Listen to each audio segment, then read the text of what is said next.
মানে আমার বাবা মা কখনো মানে বলে নাই যে পড়তে বয় বা এরকম, নিজের তাগিদে যেন আমার যতটুকু চেষ্টা করতে পারি নিজের তাগিদে পড়াশোনা করতে হয়েছে। টিউশনি আমি প্রাইভেট আমি এসএসসি পর্যন্ত কোনো প্রাইভেট পড়ি নাই ভাইয়া, নিজে নিজে পড়ছি। আপনার কি গ্রুপ ছিল কি? আমার সায়েন্স গ্রুপ থেকে। সায়েন্স নিজে নিজে?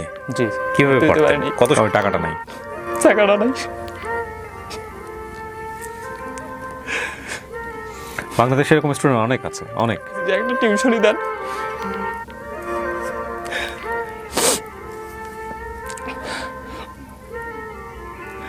পরে আমার এক বন্ধু বলে যে তুই লিফলেট দে।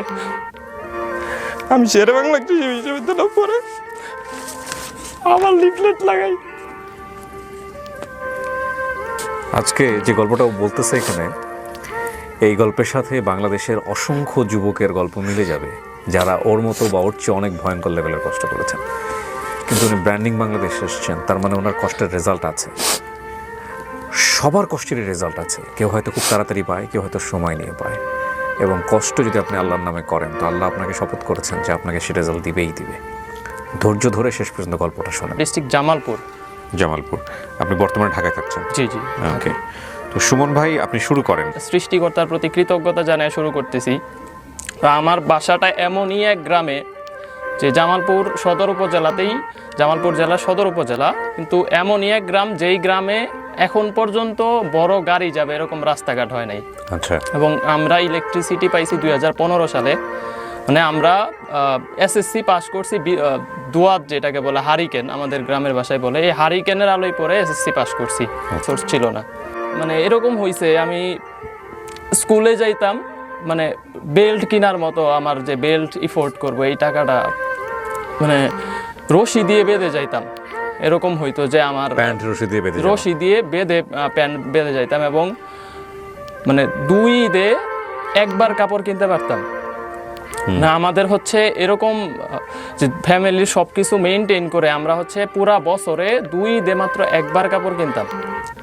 তার মানে হচ্ছে আমরা হচ্ছে ফ্যামিলি আমার আব্বার সাথে এই কাজগুলা করতাম। স্টিল নাও আমরা বড় হয়ে গেছি, তারপরেও দেখা যায় যে কাজগুলা করতে হয়। প্রায় স্কুল কন্টিনিউ করে স্কুলে যাওয়ার আগ পর্যন্ত কাজ করতাম, আবার স্কুল থেকে আইসা কাজ করতাম। এসএসসি পর্যন্ত আমি এইভাবেই গেছি। সকাল বা রাত আমরা হচ্ছে মানে আমার বাবা মা কখনো মানে বলে নাই যে পড়তে বয় বা এরকম, নিজের তাগিদে যেন আমার যতটুকু চেষ্টা করতে পারি নিজের তাগিদে পড়াশোনা করতে হয়েছে। টিউশনি আমি প্রাইভেট পড়ি। তখন আমি এসএসসি পর্যন্ত কোনো প্রাইভেট পড়ি নাই ভাই, নিজে নিজে পড়ছি। আপনার কি গ্রুপ ছিল কি? আমার সায়েন্স গ্রুপ থেকে। সায়েন্স নিজে নিজে? জি। কিভাবে পড়তেন? কত সালে দিয়েছেন এসএসসি? আমি এসএসসি দিছি 2014 সালে। এই তো বেশি দিন না, মাত্র 10 বছর আগে। জি জি। এবং ওই সময়ে মানে মাত্র 2010-এ যে এসসি সিস্টেমটা চালু হয়েছে, আমি 2011-তে পরীক্ষা দিছি। তো যখন আমি হচ্ছে আমার সেকশন থেকে একাই প্লাস পাইলাম, তখন স্যারদের নজরে আসতে শুরু করলাম যে এই ছেলে তো ভালো করতো বা এই ছেলে তো ভালো এরকম। কিন্তু এর আগে পর্যন্ত মানে কেউ ওইভাবে চিনতো না, বা আলাদা যে একটা গুরুত্ব দেওয়া বা পড়াশোনার যে হচ্ছে একটা চাহিদা বা আগ্রহ, প্রতিযোগিতা, এই জিনিসটা ওই পর্যন্ত আমি পাই নাই। তো যখন আমি এ প্লাস পাইলাম, আমার সেকশন থেকে একা এবং ক সেকশন থেকে 5 জন পাইছে, তো আমার সেকশনের স্যাররা নিশ্চয় এটা নিয়ে খুব মানে গর্ব করতেছিল। এবং ওই সময়ে এ প্লাস পাওয়া মানে সাংবাদিক আসছে স্কুলে ছবি তুলতে। তো আমাকে গ্রাম থেকে আমাকে স্যাররা ফোন দিল যে তোমার আসতে হবে স্কুলে। আমি স্কুলে যাইলাম এবং সাংবাদিকরা ছবি তুললো এবং সংবর্ধনাও দেওয়া হলে হচ্ছে দেখা যায় পারিবারিক থেকেও প্রেশার, মানে আমি এক্সট্রা যে হাত খরচ করব এই খরচটা মানে করার মতো আমার সামর্থ্য হইতো না। দেখা যাইতো যে আমার ওই খাওয়ার খরচ, ম্যাচের এবং ম্যাচের যে ভাড়া এবং টিউশন খরচ সব কিছু মিলে, এবং কলেজের একটা বেতন দিতে হইতো।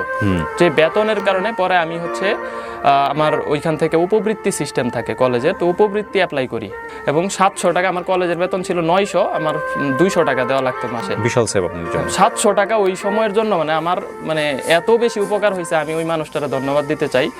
আস্তে আস্তে হচ্ছে আমার কলেজ লাইফ এইভাবে মোটামুটি চলতে থাকে।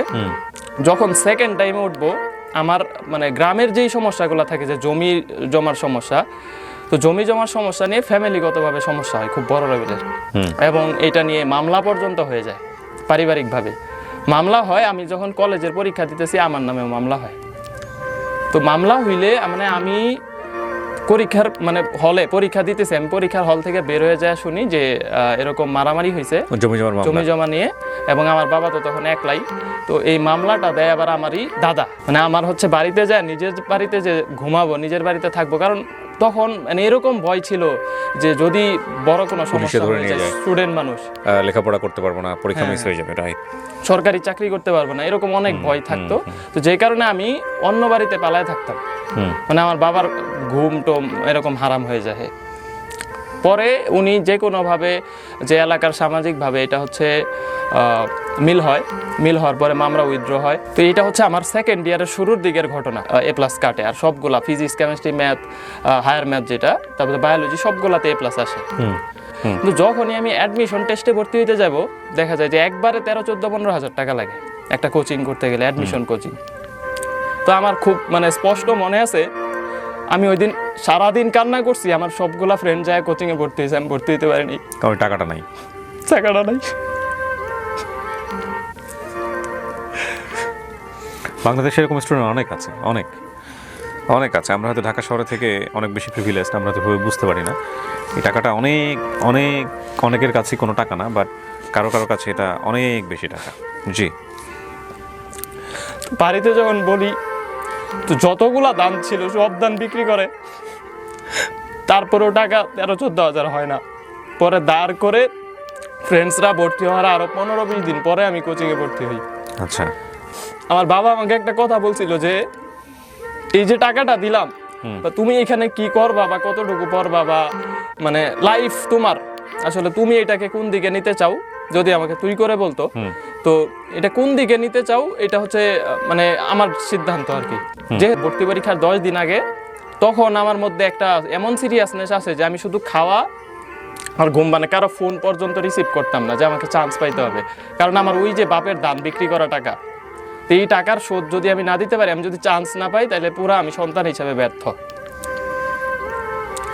তো আমি এরকম হয়েছে যে আমার ইউনিভার্সিটির প্রত্যেকটা ভাইয়ের কাছে গেছি যে একটা টিউশনই দেন।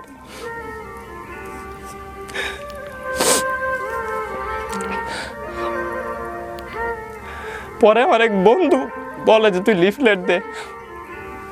আমি শেরেবাংলা কৃষি বিশ্ববিদ্যালয় পরে আমার লিফলেট লাগাই।